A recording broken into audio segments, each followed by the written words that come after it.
नमस्कार दोस्तों, TET classes with Sneha में आपका स्वागत है। दोस्तों आज की क्लास में एसएसटी सीटेट प्रीवियस ईयर 3 फरवरी 2023 का सेकंड पार्ट सॉल्व करेंगे। फर्स्ट पार्ट आपको पहले से ही सॉल्व करा दिया गया है। दोस्तों सभी सब्जेक्ट की तैयारी के लिए आप हमारे चैनल से कंटिन्यू जुड़े रहें। आइए क्लास शुरू करते हैं। क्वेश्चन है,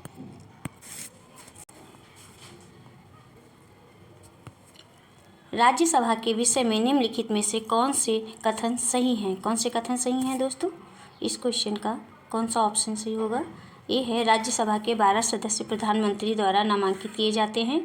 बी है, राज्यसभा के सदस्य का चुनाव विभिन्न राज्यों के विधानसभाओं के निर्वाचित सदस्य करते हैं। सी है, यह मुख्यतः संसद में राज्यों के प्रतिनिधियों के रूप में कार्य करती है।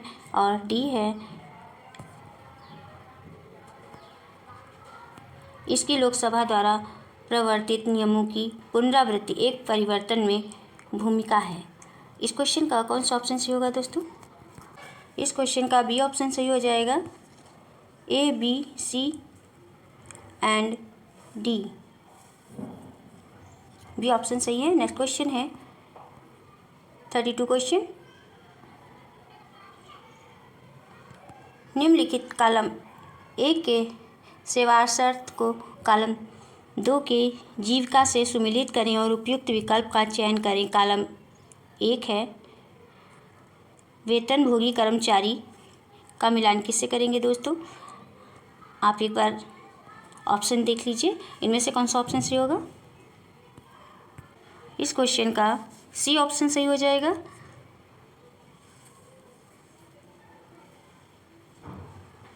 वेतनभोगी कर्मचारी का मिलान करेंगे शिक्षक से।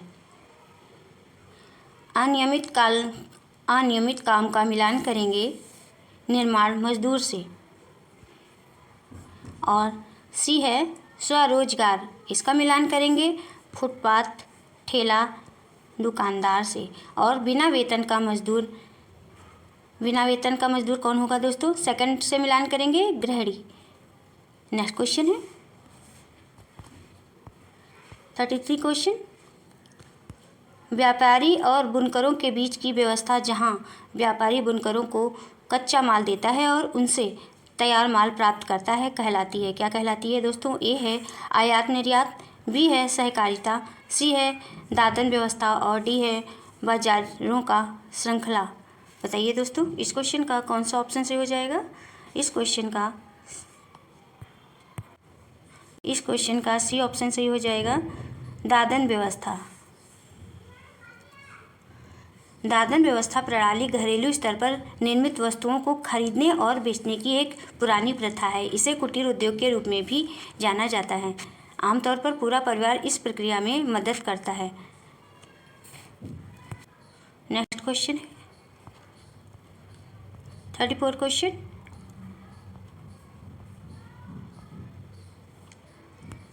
निम्नलिखित में से इस तर्क के कि लोकतांत्रिक देश में अकाल की संभावना कम होती है कौन से वैध कारण हैं? कौन से वैध कारण हैं दोस्तों?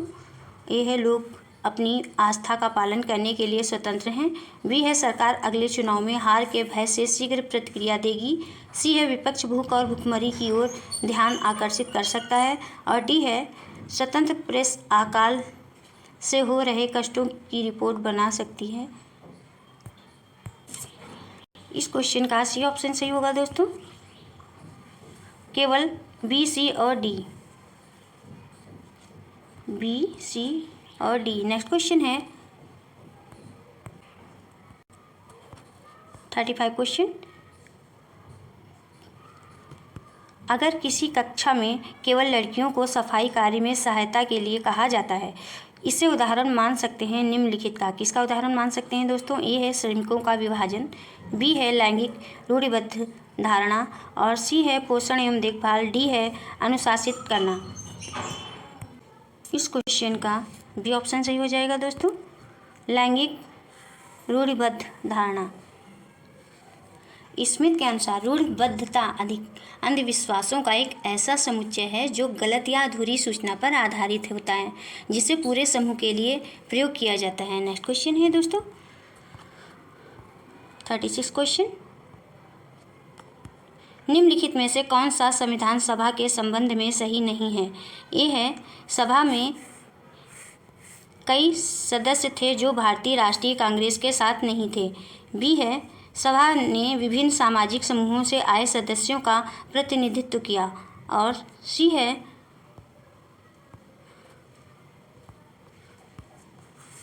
सभा के सदस्य विभिन्न विचारधाराओं में विश्वास करते थे। डी है, सभा में केवल पुरुष सदस्य थे। इस क्वेश्चन का कौन सा ऑप्शन सही होगा दोस्तों? बताइए दोस्तों, इनमें से कौन सा संबंध सही नहीं है? इस क्वेश्चन का डी ऑप्शन सही हो जाएगा। सभा में केवल पुरुष सदस्य थे, ये वाला वाक्य गलत है, क्योंकि सभा में केवल पुरुष सदस्य नहीं थे, सभा में 15 महिला सदस्य भी थीं। नेक्स्ट क्वेश्चन है दोस्तों 37 क्वेश्चन। भारतीय संविधान की प्रस्तावना सभी नागरिकों को किन दो प्रकार की समानता सुनिश्चित करता है? ए है, प्रतिष्ठा और अवसर। बी है, आय और धन। सी है, संपत्ति और प्रतिष्ठा। और डी है, अवसर और आय। 37 का कौन सा ऑप्शन सही होगा दोस्तों? 37 का ए ऑप्शन सही हो जाएगा, प्रतिष्ठा और अवसर। भारतीय संविधान की प्रस्तावना सभी नागरिकों को प्रतिष्ठा और अवसर नामक दो प्रकार की समानता प्रदान करता है। नेक्स्ट क्वेश्चन है 38 क्वेश्चन। 38 क्वेश्चन है, विधायिका और कार्यपालिका न्यायपालिका के काम में हस्तक्षेप नहीं कर सकते हैं, यह कथन भारतीय संविधान के किस सिद्धांत को दर्शाता है? ए है, न्यायिक समीक्षा। बी है, आधारभूत संरचना का सिद्धांत। सी है, शक्तियों का बंटवारा। और डी है, न्यायिक सक्रियता। इस क्वेश्चन का कौन सा ऑप्शन सही होगा दोस्तों? इस क्वेश्चन का सी ऑप्शन सही हो जाएगा, शक्तियों का बंटवारा। नेक्स्ट क्वेश्चन है 39 क्वेश्चन। कथन ए और बी को पढ़िए तथा उपयुक्त विकल्प का चयन कीजिए। ए है, भारतीय राज्य का कोई आधिकारिक धर्म नहीं है। बी है, सरकारी नौकरियों में धार्मिक अल्पसंख्यकों के लिए आरक्षण का प्रावधान है। बताइए दोस्तों, इसमें का कौन सा ऑप्शन सही होगा? इस क्वेश्चन का इस क्वेश्चन का सी ऑप्शन सही हो जाएगा। ए सही है और बी गलत है। भारतीय राज्य का कोई आधिकारिक धर्म नहीं है, यह कथन सत्य है, लेकिन सरकारी नौकरियों में धार्मिक अल्पसंख्यकों के लिए आरक्षण है, यह कथन गलत है।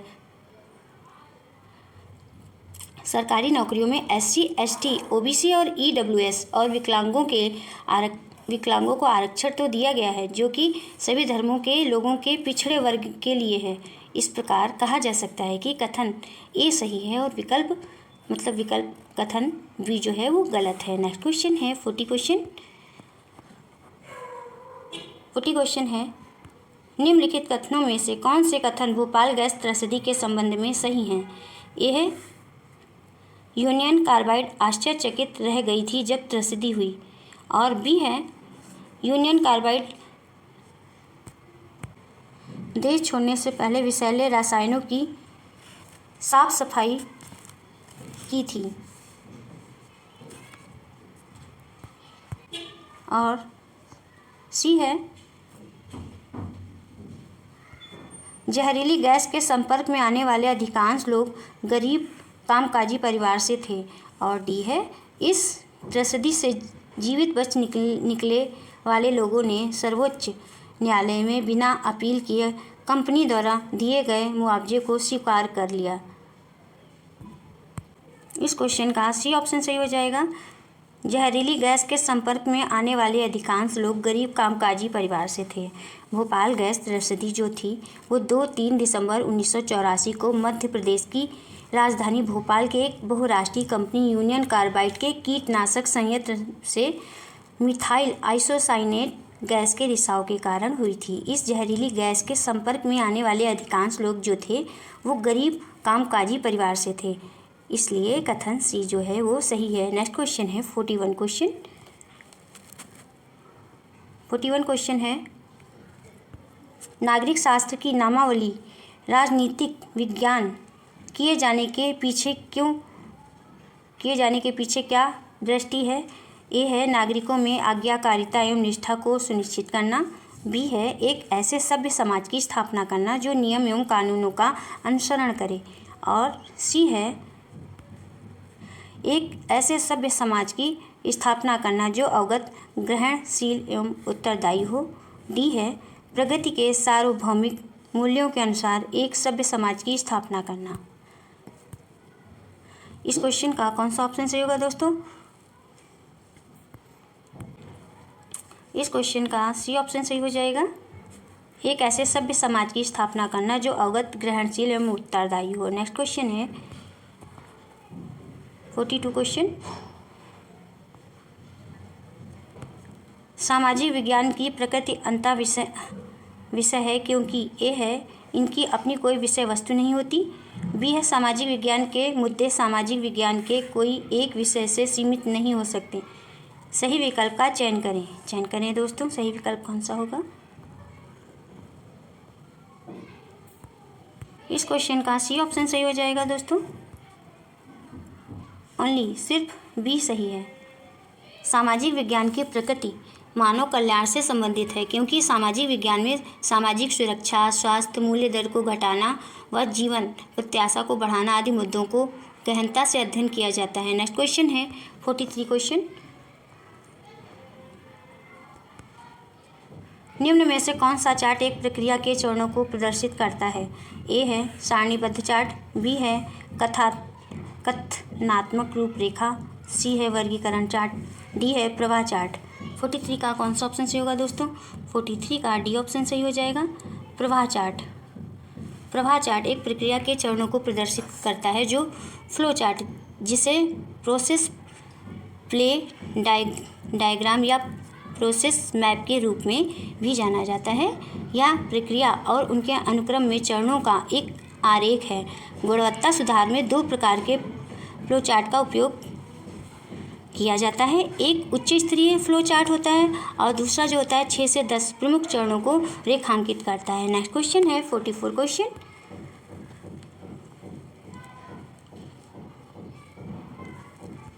निम्न में से कौन सा प्रारंभिक स्तर पर सामान्य तौर पर इस्तेमाल किए जाने वाला रचनावादी सामाजिक विज्ञान शिक्षण का तरीका है?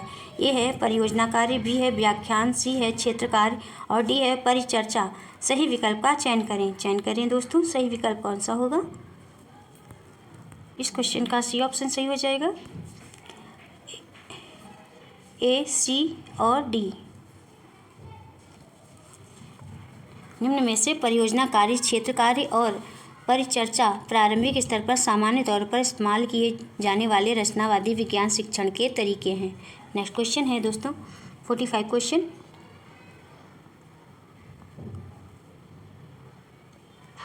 निम्नलिखित चार कार्यों पर ध्यान दें और उन कार्यों का चयन करें जो रचनावादी कक्षा में विषय योजना बनाने हेतु सर्वाधिक महत्वपूर्ण है। ए है शिक्षण अधिगम गतिविधियों को विशेष रूप से उल्लेखित करना, बी है स्पष्ट रूप से अधिगम उद्देश्यों को बताना, सी है आकलन के तरीकों का चयन करना, डी है परीक्षा में सफल होने के लिए उपयोगी सूचनाएं शामिल करना। सही विकल्प का चयन करें दोस्तों।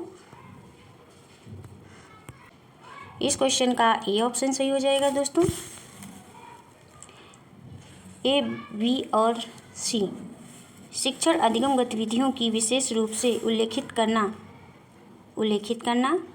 स्पष्ट रूप से अधिगम उद्देश्यों को बताना और आकलन के तरीकों का चयन करना रचनावादी कक्षा में विषय योजना बनाने के लिए सर्वाधिक महत्वपूर्ण कार्य हैं। रचनावादी कक्षा में शिक्षार्थी समूह में अंतःक्रिया करते हैं और कक्षा में सक्रिय रूप से कार्य भी करते हैं। नेक्स्ट क्वेश्चन है 46 क्वेश्चन।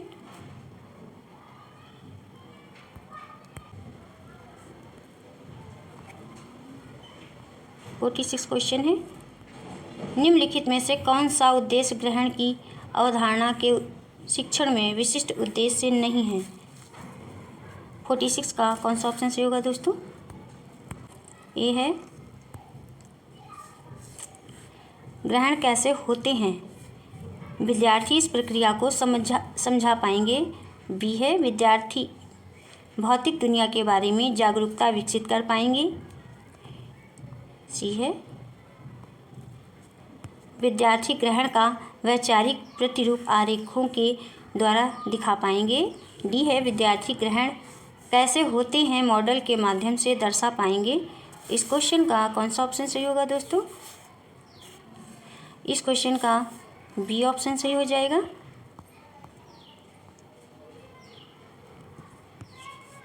विद्यार्थी भौतिक दुनिया के बारे में जागरूकता विकसित कर पाएंगे।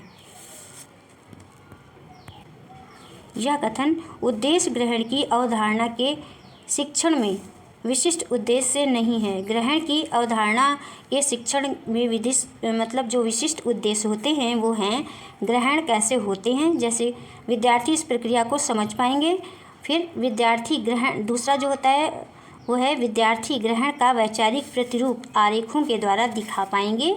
और तीसरा है विद्यार्थी ग्रहण कैसे होता है मॉडल के माध्यम से दर्शा पाएंगे। नेक्स्ट क्वेश्चन है 47 क्वेश्चन। 47 क्वेश्चन है बाजारों और उनकी कार्य विधियों की संकल्पना को सुदृढ़ करने के लिए एक शिक्षण के पास उसकी इकाई योजना यूनिट प्लान में 3 विषय हैं। ए है बाजार और मूल्य वृद्धि वैल्यू एडिशन, बी है मोहल्ले के बाजार, सी है बाजारों की श्रृंखला। निम्नलिखित में से कौन सा शिक्षण का अनुक्रम अति उपयुक्त है? इस क्वेश्चन का कौन सा ऑप्शन सही होगा दोस्तों? इस क्वेश्चन का बी ऑप्शन सही हो जाएगा। बाजारों और उनकी कार्यविधियों की संकल्पना को सुदृढ़ करने के लिए एक शिक्षक के पास उसकी इकाई योजना यूनिट प्लान में 3 विषय होते हैं जो होते हैं मोहल्ले के बाजार, बाजारों की श्रृंखला और बाजार और मूल्य वृद्धि। नेक्स्ट है 48 क्वेश्चन। 48 क्वेश्चन है डैश में क्या फिल करेंगे दोस्तों? योजना सामाजिक विज्ञान की सारी पाठ्यचर्यागत और पाठ्य सहगामी क्रियाकलापों का संकलन होती हैं जो कि उस विशिष्ट शैक्षिक वर्ष में संचालित किए जाते हैं। ए है साप्ताहिक, बी है दैनिक, सी है इकाई और डी है वार्षिक। इस क्वेश्चन का कौन सा ऑप्शन सही होगा दोस्तों? इस क्वेश्चन का डी ऑप्शन सही हो जाएगा, वार्षिक। वार्षिक योजना सामाजिक विज्ञान की सारी पाठ्यचर्यागत पाठ्य सहगामी क्रियाओं का संकलन होती हैं जो कि उस विशिष्ट शैक्षिक वर्ष में संचालित किए जाते हैं। यह शिक्षण की एक ऐसी दीर्घकालीन योजना होती है जो विद्यालय में पूरे एक सत्र के लिए बनाई जाती है। नेक्स्ट क्वेश्चन है 49 क्वेश्चन दोस्तों। 49 क्वेश्चन है निम्नलिखित कथनों पर विचार करें और सही विकल्प का चयन करें। जेंडर भूमिकाओं को सिखाते समय एक शिक्षक को डैश में क्या फिल करेंगे दोस्तों? ए है लड़के और लड़कियों को अलग व्यवसायों को अपनाने का सुझाव देना चाहिए, बी है लड़के लड़कियों को अलग शिक्षा देनी चाहिए और सी है दैनिक जीवन में जेंडर रूढ़ियों को चुनौती देनी चाहिए। बताइए दोस्तों इस क्वेश्चन का कौन सा ऑप्शन सही होगा? इस क्वेश्चन का डी ऑप्शन सही हो जाएगा, केवल सी दैनिक जीवन में जेंडर रूढ़ियों को चुनौती देनी चाहिए। नेक्स्ट क्वेश्चन है 50 क्वेश्चन। महिलाओं को कार्य क्षेत्र में आने वाली चुनौतियों विषयों पर प्रोजेक्ट के लिए निम्नलिखित में से कौन सा स्रोत प्राथमिक सूचना दे सकते हैं? 50 का कौन सा ऑप्शन सही होगा दोस्तों? ए है व्यक्तिगत साक्षात्कार, बी है जीवनी, सी है पाठ्यपुस्तक, डी है समाचार पत्र। इस क्वेश्चन का ए ऑप्शन सही हो जाएगा, व्यक्तिगत साक्षात्कार। महिलाओं को कार्य क्षेत्र में आने वाली चुनौतियों विषय पर प्रोजेक्ट करने के लिए व्यक्तिगत साक्षात्कार स्रोत प्राथमिक सूचना दे सकते हैं। नेक्स्ट क्वेश्चन है दोस्तों 51 क्वेश्चन। छात्रों के साथ प्रोजेक्ट करने के लिए सबसे पहला कदम क्या होना चाहिए? ए है आंकड़े एकत्र की योजना बनाना, बी है आंकड़े के स्रोत को चिन्हित करना और सी है उद्देश्यों का निर्धारण करना, डी है खोज का विश्लेषण करना। इस क्वेश्चन का कौन सा ऑप्शन सही होगा दोस्तों? इस क्वेश्चन का सी ऑप्शन सही हो जाएगा, उद्देश्यों का निर्धारण करना। छात्रों के साथ एक प्रोजेक्ट करने के लिए सबसे पहला कदम उद्देश्यों का निर्धारण करना चाहिए। नेक्स्ट क्वेश्चन है 52 क्वेश्चन।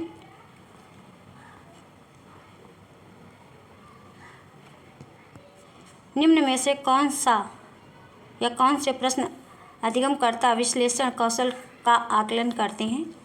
क्वेश्चन है, सहारा रेगिस्तान के लोग किस प्रकार के वस्त्र पहनते हैं? बी है, सहारा रेगिस्तान की जलवायु इतनी कठोर और गर्म है, तब भी वहाँ पर लोग भारी वस्त्र क्यों पहनते हैं? उपयुक्त कारणों व उदाहरणों के साथ चर्चा कीजिए। सी है, आज का सहारा रेगिस्तान एक समय में हरा भरा मैदान हुआ करता था। आप इस कथन की जांच कैसे करेंगे? उपयुक्त विकल्प का चयन कीजिए दोस्तों। इस क्वेश्चन का बी ऑप्शन सही हो जाएगा। बी तथा सी। बी तथा सी है। नेक्स्ट क्वेश्चन है 53 क्वेश्चन। एक सामाजिक विज्ञान शिक्षिका निम्नलिखित आकलन में से कौन सा चुन सकती हैं अगर उन्हें यह समझना हो क्यों एक विद्यार्थी भूगोल में सफल नहीं है? ए है स्थापन आकलन, बी है योगात्मक आकलन, सी है नैदानिक आकलन और डी है रचनात्मक आकलन। इस क्वेश्चन का कौन सा ऑप्शन सही होगा दोस्तों? 53 का सी ऑप्शन सही हो जाएगा, नैदानिक आकलन।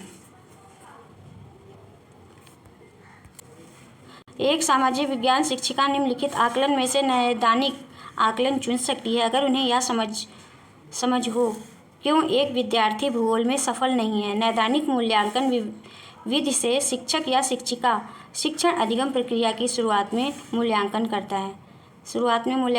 है। नैदानिक मूल्यांकन एक व्यक्ति की कमजोरियों और अध्ययन के एक निश्चित पाठ्यक्रम में शक्तियों को प्रकट करने में मदद करता है। नेक्स्ट क्वेश्चन है 54 क्वेश्चन। सामाजिक और राजनीतिक जीवन विषय पढ़ाते समय कौन सा उपागमों का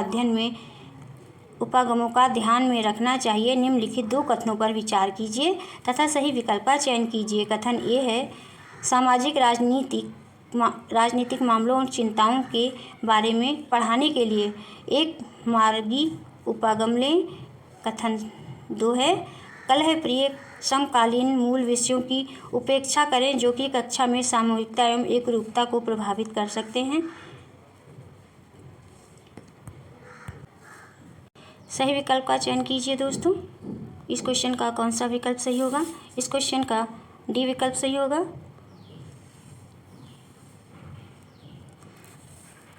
पहला और दूसरा कोई नहीं।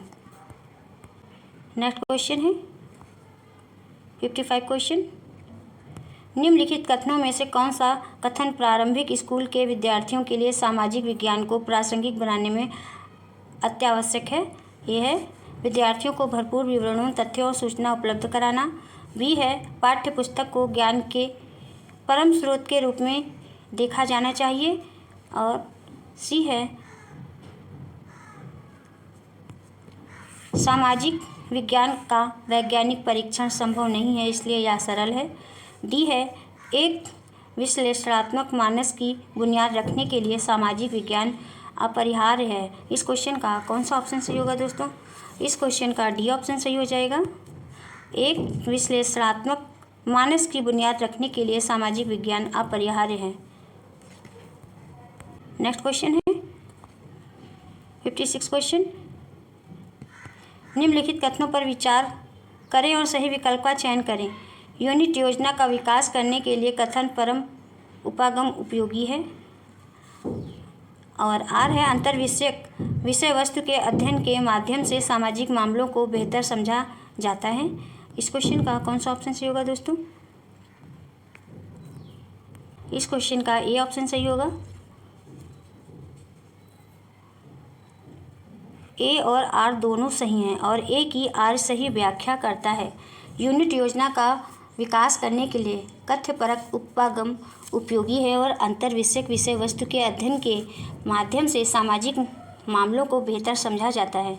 इसलिए दिए गए दोनों कथन ए और आर सही हैं। ए कथन की व्याख्या आर कथन करता है, इसलिए यूनिट योजना छात्रों के ज्ञान का विस्तार करती है और इसके प्रयोग से छात्रों में चिंतन और तर्क शक्ति का विकास भी होता है। नेक्स्ट क्वेश्चन है दोस्तों 57 क्वेश्चन।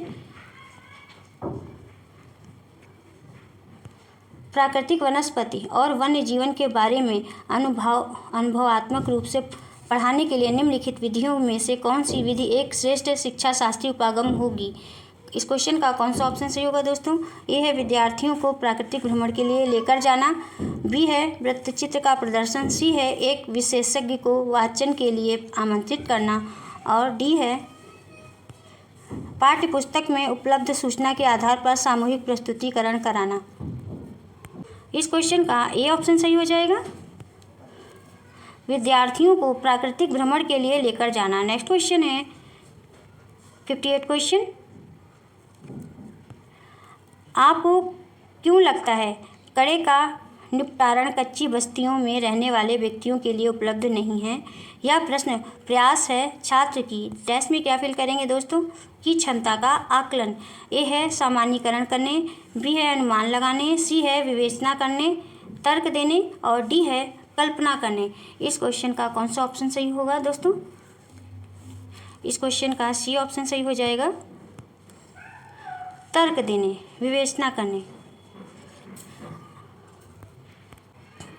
आकलन द्वारा यह ज्ञात किया जाता है कि बालक ने शिक्षण के अंत में वास्तविक अर्थों में क्या क्या सीखा है। एक अच्छे आकलन में 5 गुणों का होना आवश्यक होता है, जैसे कि वैधता, विश्वसनीयता और व्यवहारिकता, मानकीकरण और उपयोगिता।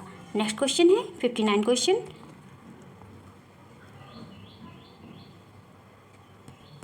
एक विषय को पढ़ाने के बीच में शिक्षिका विद्यार्थियों में अवधारणात्मक दुविधाओं को जानने के लिए एक टेस्ट आयोजित करती है। वह किस प्रकार के आकलन का आयोजित कर रही है? ए है स्थानन आकलन, बी है योगात्मक आकलन, सी है रचनात्मक आकलन, डी है सहपाठी आकलन। बताइए दोस्तों इस क्वेश्चन का कौन सा ऑप्शन सही होगा? इस क्वेश्चन का सी ऑप्शन सही हो जाएगा, रचनात्मक आकलन। नेक्स्ट क्वेश्चन है 60 क्वेश्चन। विविधता और भेदभाव विषय के पूरा होने के बाद शिक्षक टेस्ट में प्रदर्शन के निम्नलिखित स्तरों का पता लगाता है।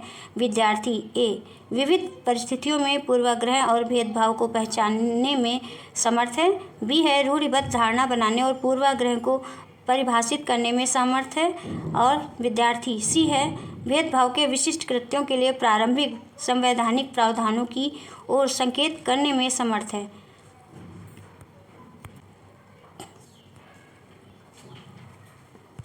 अवधारणात्मक तौर पर अति स्पष्ट से आरंभ करते हुए टेस्ट में विद्यार्थियों के प्रदर्शन को सुव्यवस्थित कीजिए। इस क्वेश्चन का कौन सा ऑप्शन सही होगा दोस्तों? इस क्वेश्चन का डी ऑप्शन सही हो जाएगा, सी ए और बी। विविधता और भेदभाव विषय के पूरा होने के बाद शिक्षक टेस्ट में प्रदर्शन के निम्नलिखित स्तरों का पता लगाता है। अवधारणात्मक तौर पर अति स्पष्ट से आरंभ करते हुए टेस्ट में विद्यार्थियों के प्रदर्शन को इस प्रकार सुव्यवस्थित कर सकते हैं, जैसे कि पहले विद्यार्थी को, फिर दूसरे नंबर पे भेदभाव के विशिष्ट कृत्यों के लिए प्रारंभिक संवैधानिक प्रावधानों की ओर संकेत करने में समर्थ है। और जो दूसरा विद्यार्थी ए है वो विविध परिस्थितियों में पूर्वाग्रह और भेदभाव को पहचानने में समर्थ है। जो तीसरा विद्यार्थी बी है वो रूढ़िबद्ध धारणा बनाने और पूर्वाग्रह को परिभाषित करने में समर्थ है। इस प्रकार विकल्प डी सही सुव्यवस्थित है। बस दोस्तों आज की क्लास में इतना ही। दोस्तों यदि आपको क्लास अच्छी लगी हो तो वीडियो को सब्सक्राइब, लाइक और शेयर ज़रूर करें और कमेंट्स करके बताएं कि क्लास कैसी रही। मिलते हैं नेक्स्ट क्लास में। Thank you for watching this video.